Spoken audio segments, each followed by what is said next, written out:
So class 11th accountancy के पहले lecture में आप सबका बहुत बहुत वेलकम है। पहला lecture chapter number 1 introduction to accounting class 11th accountancy आज हम कर रहे होंगे। क्लास 11th की अकाउंटेंसी के बारे में थोड़ा सा जान लो। जो क्लास 11th का अकाउंटेंसी है वो आपको सिखाता है बहुत बेसिक, क्योंकि अकाउंटेंसी एज अ सब्जेक्ट आपके जिंदगी में पहली बार आ रहा है। तो हम यहाँ पे आपको सिखाते हैं कि अकाउंटेंसी में होता क्या क्या है। पहले हम आपको थ्योरी पढ़ाते हैं, क्या इसके बेसिक रूल्स हैं, क्या इसकी बेसिक वोकैब्स हैं, टर्म्स हैं। जैसे आप इंग्लिश लैंग्वेज पढ़ते हो तो आप वर्ड मीनिंग सीखते हो, यहाँ पे हम आपको सेकंड चैप्टर में वर्ड मीनिंग सिखाएंगे। अभी पहले चैप्टर में आपको सिखाऊंगा कि अकाउंटिंग क्या होती है, अकाउंटेंसी सब्जेक्ट की जरूरत क्यों पड़ी है, क्या है ये सब्जेक्ट। फिर अगले चैप्टर में हम सीखेंगे क्या क्या डिफरेंट टर्म्स होती है जो हमें यूज करनी है, उन टर्म्स का सही मतलब जानना जरूरी होता है।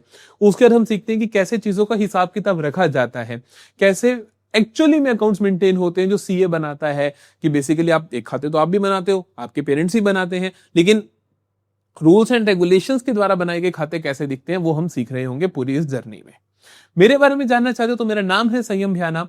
आप पहली बार शायद मुझे सुन रहे होगे कि क्लास 11th अकाउंटेंसी में आए हो। तो Sanyam Bhyana a commerce graduate, BCom honours मैंने किया है from Shri Ram college of commerce, जो आप सब बच्चों का ड्रीम कॉलेज होगा। मैंने वहां से गोल्ड मेडल मिला मुझे, मेरे अकाउंटिंग सब्जेक्ट में बेसिकली जो हम 11th से पढ़ते हैं उसके मुझे गोल्ड मेडल मिला। I was the highest scorer in the college.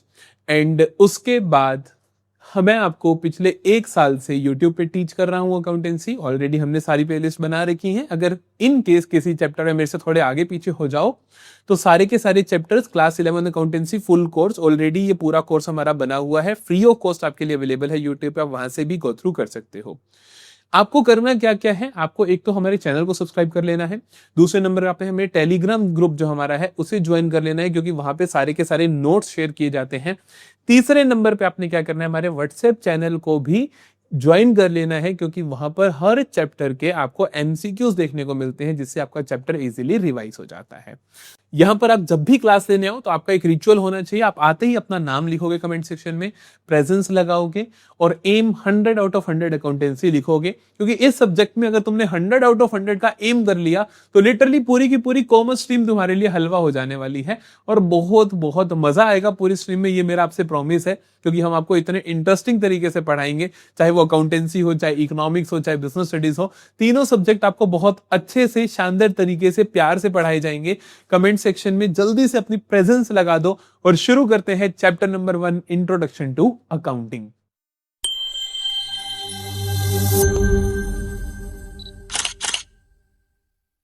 सो देखो, सबसे पहले हम पढ़ते हैं what is the meaning of accounting, कि भैया मीनिंग क्या है अकाउंटिंग का, इस अकाउंटिंग टर्म का मतलब क्या है। देखो, accounting is a systematic process of recording, classifying, summarizing, analyzing, interpreting the financial transactions and communicating the results to users thereof। आपको एक अक्षर नहीं समझ आएगा जितना मैंने अभी तक पढ़ा। तो उससे पहले आपको बेसिक पता होना चाहिए कि अकाउंटिंग क्या होती है। अकाउंटिंग का बेसिक मतलब होता है, अकाउंटिंग का बेसिक मतलब होता है हिसाब किताब रखना। क्या होता है बेटा? हिसाब किताब रखना। अच्छा भैया, हिसाब किताब किसका रखना है? अरे पैसे का हिसाब किताब रखना। क्या कभी रखा नहीं हमें तो आता है पैसे का हिसाब किताब रखना, रख ही लेते हो ना आप लोग भी। इतने पैसे आए, इतने गए, इतनी मेरी सेविंग्स हो गई। आपको किसी दुकान पे बिठा दूं तो आप उसका हिसाब भी रख लोगे। तो दिस इज पैसे का हिसाब किताब रखना इज अकाउंटिंग। अकाउंटिंग में हम उस पैसे के हिसाब किताब को थोड़ा सा सिस्टमेटिक तरीके से रखते हैं। तो आपने जैसे डेफिनेशन में पढ़ोगे तो मैंने पहली चीज क्या लिखी, it is a systematic process. ये क्या है बेटा? सिस्टमेटिक। एक सिस्टम के थ्रू चलना है आपको, एक प्रोसीजर फॉलो करना है आपको।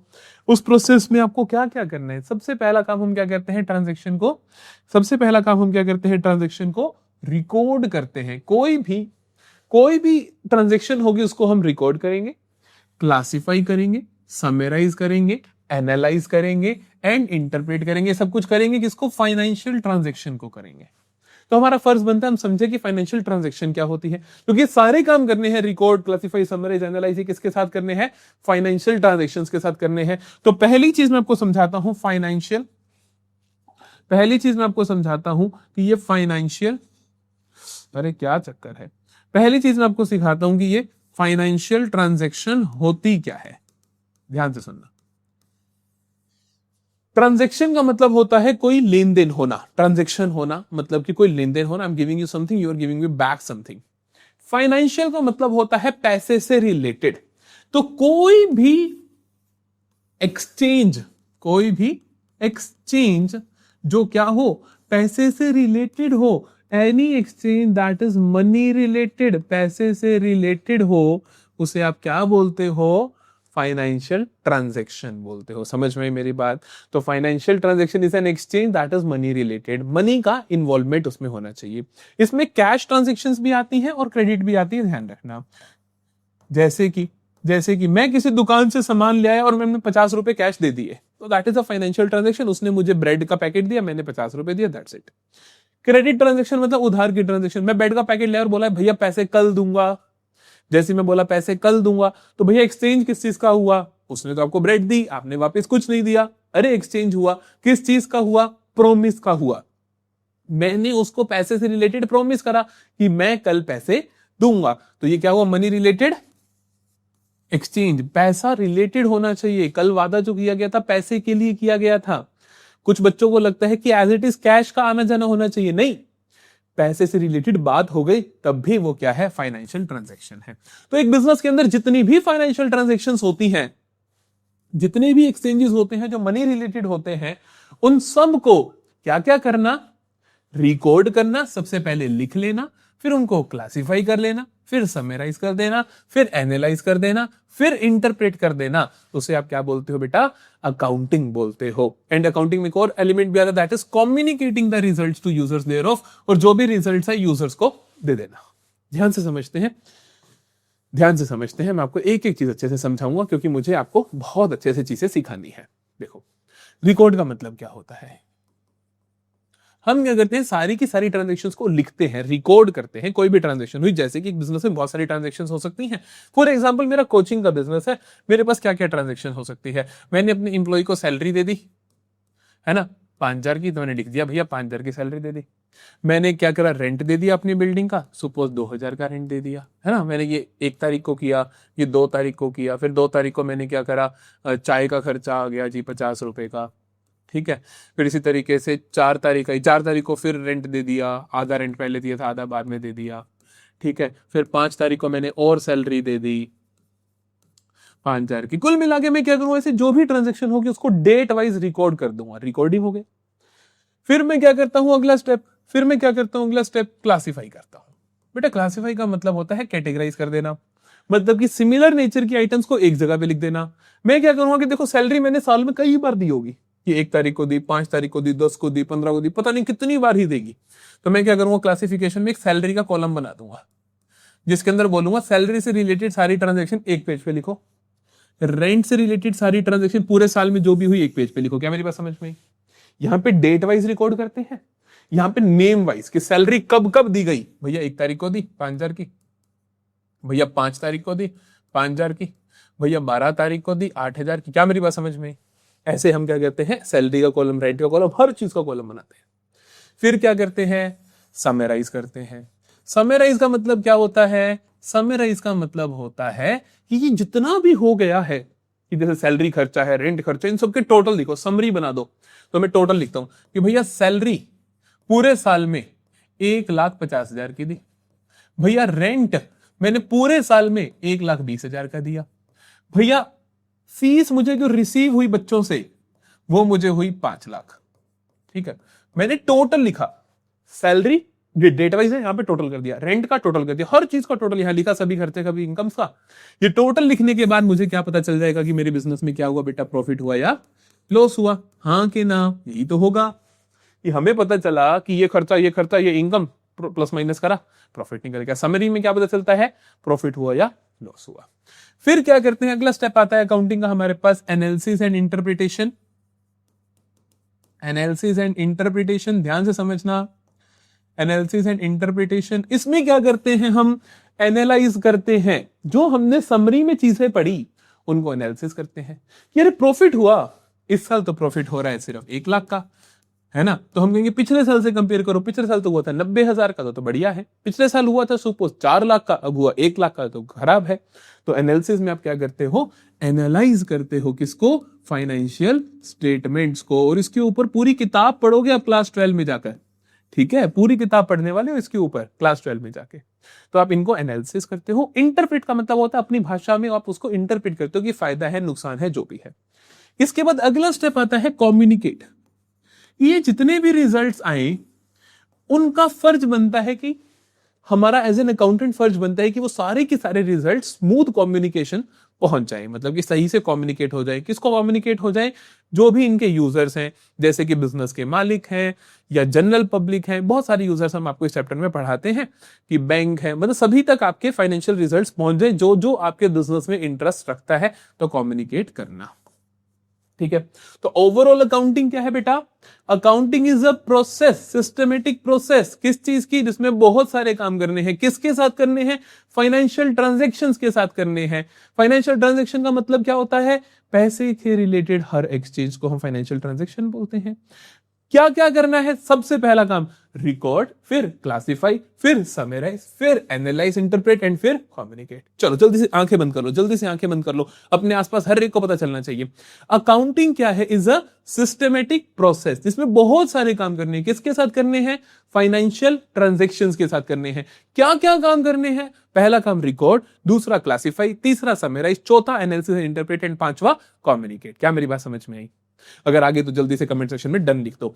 ठीक है, यहां तक सारी कहानी समझ आती है। अकाउंटिंग की डेफिनेशन आपको हमेशा याद होनी चाहिए, 24 घंटे याद होनी चाहिए, नींद से उठा दो तब भी याद होनी चाहिए। अच्छा, accounting is a systematic process of recording, classifying, summarizing, analyze and interpret and communicating the results to users thereof। User कौन कौन होते हैं उसके बारे में बात करेंगे कि मालिक हो गए बिजनेस के, क्रेडिटर्स हो गए जिनसे पैसा लेते हो तुम उधार पे, बैंक हो गया, फाइनेंशियल इंस्टीट्यूशंस हो गए, इनके बारे में बात करेंगे। क्या क्या बताया जाता है? बताया जाता है कि क्या क्या हमारे पास रिसोर्सेज थे, हमने कैसे उनका यूज किया, मेरे पास कितना पैसा था, कैसे यूज किया और उससे मुझे क्या रिजल्ट मिले, मुझे प्रॉफिट हुआ या लॉस हुआ। क्या मेरी बात समझ में आई? शाबाश शाबाश। चलो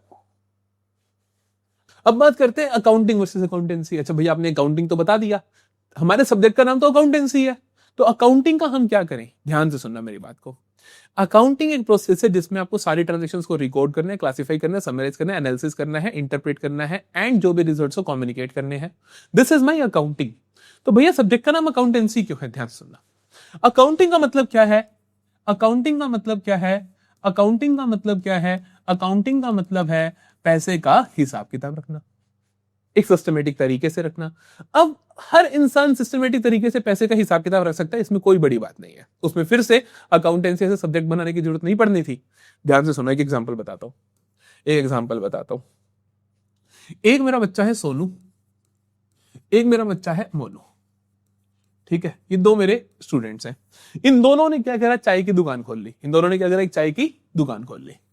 मैं जा रहा था टहलते टहलते, तो मैंने कहा चलो अपने भाई बच्चों से मिलते चले जाएं, है ना। तो मिलते मिलते गया, मैं सोनू की दुकान पे रुका। मैंने कहा सोनू जी क्या हाल है बेटा? बढ़िया सर, चाय की दुकान बढ़िया चल रही है सर। मैंने कहा अच्छा एक बात बता, आज तूने कितने का सामान बेचा? आज तेरा प्रॉफिट लॉस क्या है? आज तेरे साथ क्या क्या हुआ? तो कहता भैया मैंने आज 100 रुपए की चाय सेल करी है। ठीक है, 100 रुपए की चाय सेल करी है और 20 रुपए की मैंने चॉकलेट लेके खा ली है। 20 रुपए की मेरी चॉकलेट मैंने खा ली है, एक एग्जांपल ले रहा हूं मैं, और मेरा 80 रुपए का भैया प्रॉफिट है। ठीक है, मैंने कहा ठीक है। थोड़ा आगे गया मोनू के पास रुका। मैंने कहा मोनू जी क्या हाल है? कहता सर बढ़िया है, काम बहुत बढ़िया चलता है। मैंने कहा अच्छा बताओ आज आपके साथ क्या हुआ? तो कहता सर मैंने 100 रुपए की आज सेल करी है और 20 रुपए की मैंने चॉकलेट खा ली है, तो मेरा प्रॉफिट है 80 नहीं। कहता भैया मेरा प्रॉफिट है 100 रुपए ही। मैंने कहा अरे ऐसे कैसे? कहते एक बात बताओ, ये 20 रुपए की चॉकलेट तो मेरा पर्सनल खर्चा है, बिजनेस का थोड़ी है। बिजनेस के हिसाब में पर्सनल खर्चे थोड़ी रिकॉर्ड किए जाते हैं। ये तो प्रॉफिट तो बिजनेस का 100 रुपए ही है, ये 20 तो मेरा पर्सनल खर्चा, मैं घर बैठा होता तब भी खाता। मैंने कहा अरे वाह, अब देखो अकाउंटिंग ये भी कर रहा है, अकाउंटिंग ये भी कर रहा है, पैसे का हिसाब किताब ये भी रख रहा है, पैसे का हिसाब किताब ये भी रख रहा है, लेकिन ये कहता है सेम कहानी होने के बावजूद 80 रुपए कमाए, ये कहता है सेम कहानी होने के बावजूद 100 रुपए कमाए। मेरा दिमाग चक्कर खा गया। मैंने कहा ये कैसे हो सकता है? सेम कहानी है, सेम ट्रांजैक्शंस हैं, फिर भी ये कुछ और बोल रहा है, ये कुछ और बोल रहा है। तो प्रॉब्लम क्या है बेटा? प्रॉब्लम है ये कि पैसे का हिसाब किताब रखना इसको भी आता है, पैसे का हिसाब किताब रखना इसको भी आता है, लेकिन ये दोनों अपने अपने तरीके से पैसे का हिसाब किताब रख रहे हैं। ये दोनों क्या कर रहे हैं? ये अपने तरीके से सोचता है चीजों को, ये अपने तरीके से सोचता है। अकाउंटिंग दोनों कर रहे हैं, तो इसीलिए मुझे जरूरत है किसकी? मुझे जरूरत है किसकी? कुछ रूल्स की, जो रूल्स ये समझा दें कि इस तरीके से 20 रुपए की जो चॉकलेट खाई गई है उसे क्या मानना है। अगर सपोज एक रूल होते और कहते कि इस तरीके से 20 रुपए की चॉकलेट जो खाई गई है उसको बिजनेस का खर्चा नहीं मानना, तो ये भी 100 रुपए प्रॉफिट देता, ये भी देता, हाँ कि ना? हाँ जी सर। तो ऐसे रूल्स चाहिए, ऐसे रूल्स चाहिए जो बताएं अकाउंटिंग चलेगी कैसे। तो अकाउंटेंसी सब्जेक्ट इसीलिए आया। तो अकाउंटेंसी सब्जेक्ट किस लिए आया? बहुत सारी दुनिया को नहीं पता अकाउंटेंसी सब्जेक्ट क्यों आया। इसलिए आया, accountancy is a subject matter, accountancy is a subject matter which teaches us how to do accounting। क्या मेरी बात समझ में आई? अकाउंटेंसी क्या है? एक ऐसा सब्जेक्ट है जो मुझे क्या करता है, ऐसे रूल्स एंड रेगुलेशंस प्रोवाइड करता है जो मुझे क्या बताते हैं कि अकाउंटिंग करनी कैसे है, पैसे का हिसाब किताब रखना कैसे है।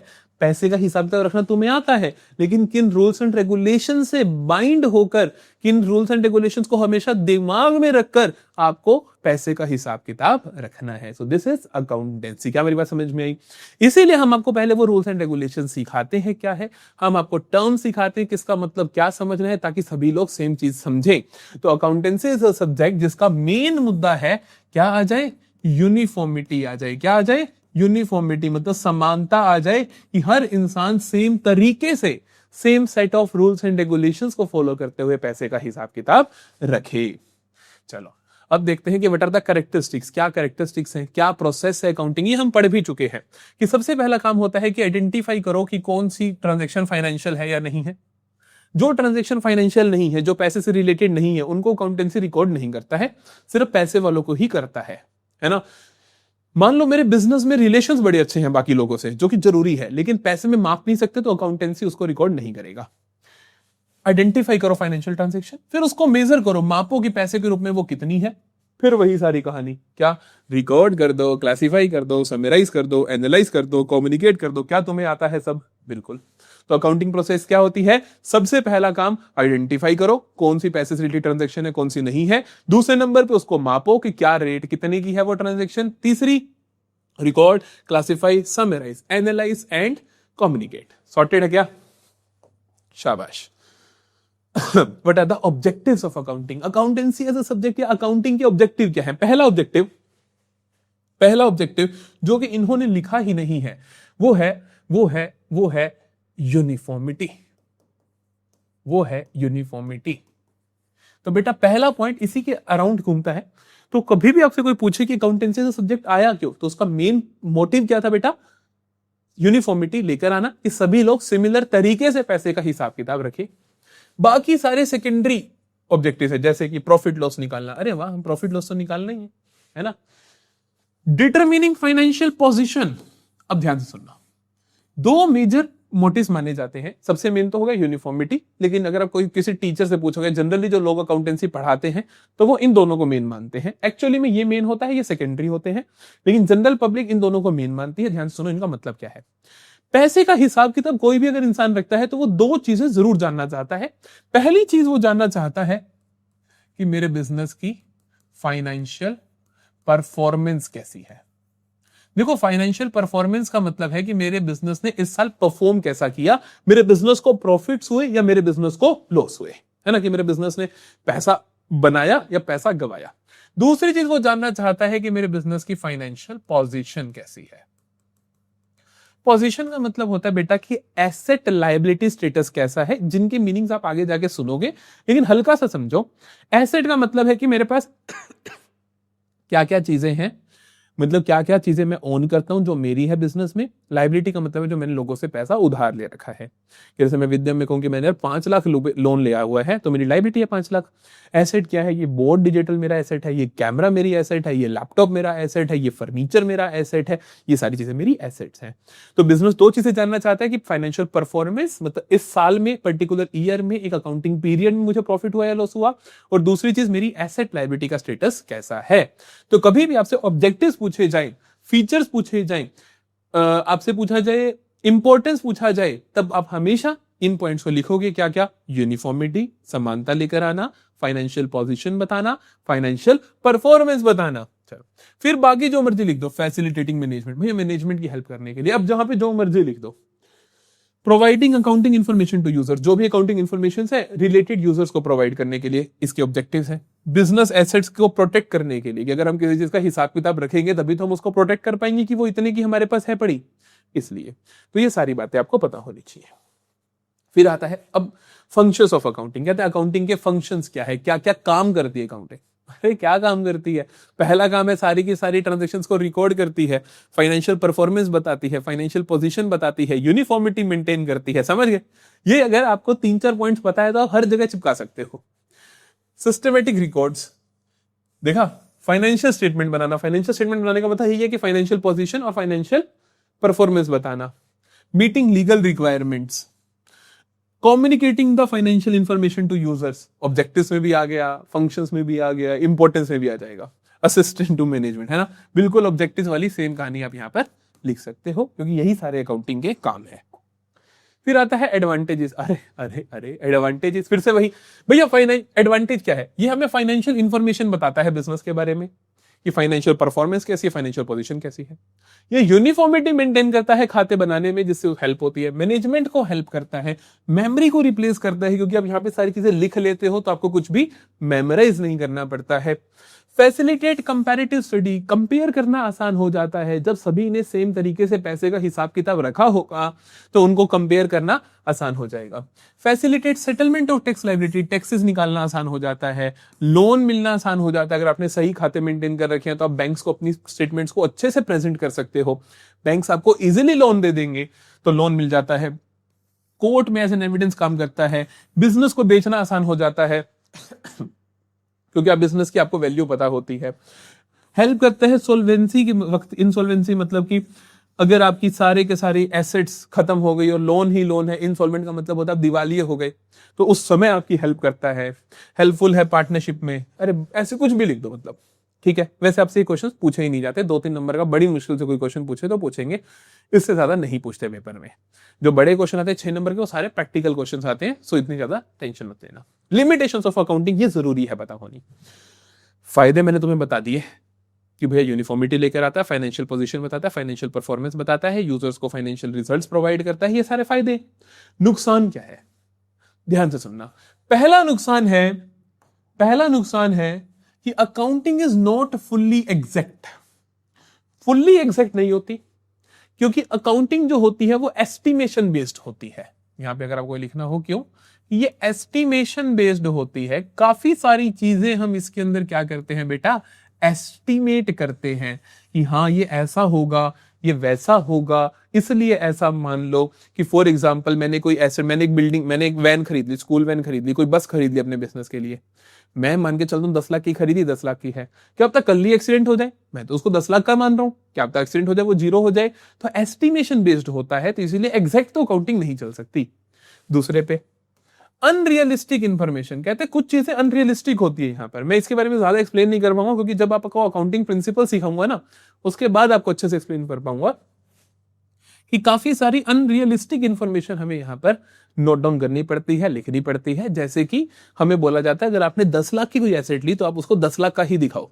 हालांकि हमें पता है अगर हमने कोई भी नई गाड़ी 10 लाख की निकलवाई तो निकलवाते ही उसकी वैल्यू 8 लाख हो जाती है, लेकिन इसीलिए ये 10 लाख की रिकॉर्ड करता है।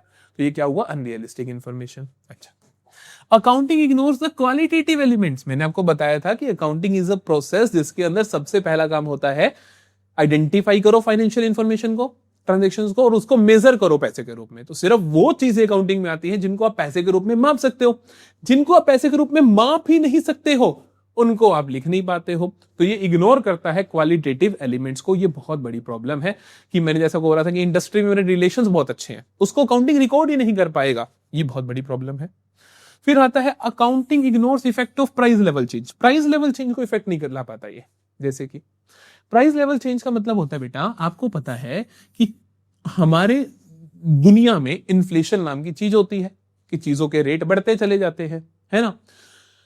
तो मान लो पिछले साल मतलब कि 2025-26 में मेरी फर्म को प्रॉफिट हुआ बेटा 1 लाख का। ठीक है, 2026-27 में मेरी फर्म को प्रॉफिट होता है 1,10,000 का। ध्यान से सुनना मेरी बात को। अकाउंटिंग बोलेगी कि अरे वाह बढ़िया है, ये तो 1,10,000 का प्रॉफिट हो गया, बढ़ गए प्रॉफिट। लेकिन इन रियलिटी इस देश में इन्फ्लेशन मतलब महंगाई कितनी थी, प्राइस कितने इन्फ्लेट हुए चीजों के, वो हुए 20%। मतलब कि एक साल पहले जो चीज 1,00,000 की आती थी वो आज की तारीख में 1,20,000 की आती है। और मैंने कितना कमाया, 1,10,000। तो इन रियलिटी तो मेरा प्रॉफिट तो कम हुए। क्या मेरी बात समझ रहे हो? प्राइस लेवल चेंजेस को नहीं बता पाता अकाउंटेंसी बोलेगा अरे प्रॉफिट्स तो बढ़ गए, लेकिन रियलिटी में तो 20% तो महंगाई बढ़ गई, जिसकी वजह से 1,00,000 वाली चीज तो 1,20,000 की हुई पड़ी है। तो मेरे प्रॉफिट्स बढ़े नहीं है एक तरीके से। प्राइस लेवल को तो मैंने देखा ही नहीं कि जो साल की शुरुआत में 1,00,000 की कीमत थी वो 1,20,000 की कीमत है और मैंने कमाया 1,10,000। समझ आ जाए तो ठीक है, अदरवाइज आराम करना, अभी शुरुआत है। ठीक है, अकाउंटिंग में लीड टू विंडो ड्रेसिंग, ये सबसे बड़ी लिमिटेशन होती है। क्या?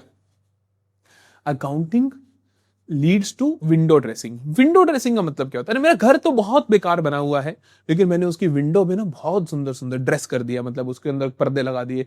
विंडो अगर पर्दे हटाए तो बहुत गंदी विंडो है, लेकिन मैंने उसके आगे पर्दे लगा दिए, विंडो को ड्रेस कर दिया।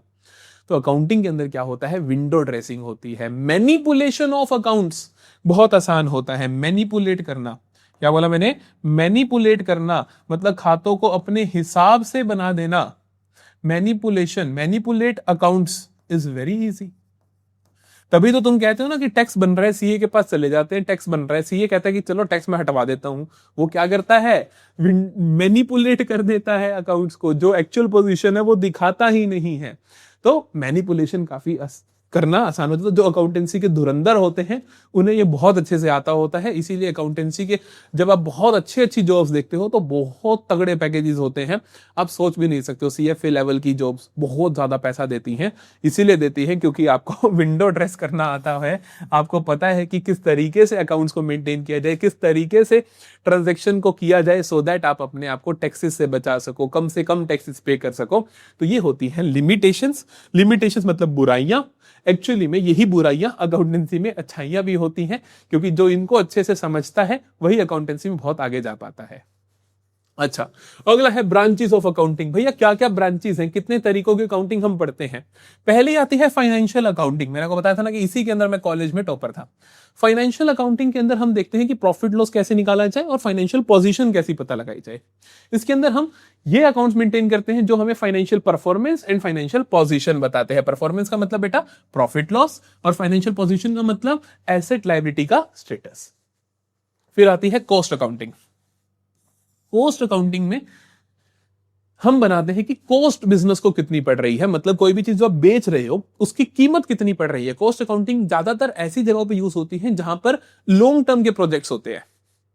जैसे सड़कें बनाना, सड़क एक साल में तो नहीं बनेगी, 4-5 साल लग जाते हैं। तो उसके अंदर कॉस्ट को अच्छे से अकाउंट कर पाना, कितनी कॉस्टिंग जा रही है, हर साल कितनी कॉस्ट ऐड हो रही है, तो वो सारा जानने के लिए हम पढ़ते हैं cost accounting. Deals with recording cost with the objective of ascertaining, reducing and controlling को, सो दैट हम अपनी कॉस्ट को कंट्रोल कर सकें, कीमतों को कंट्रोल कर सकें। नया फील्ड जो है मेरे पास वो है मैनेजमेंट अकाउंटिंग, जहां पे हम ऐसी अकाउंटिंग करते हैं जो सिर्फ और सिर्फ मैनेजमेंट की हेल्प करने के लिए की जाती है।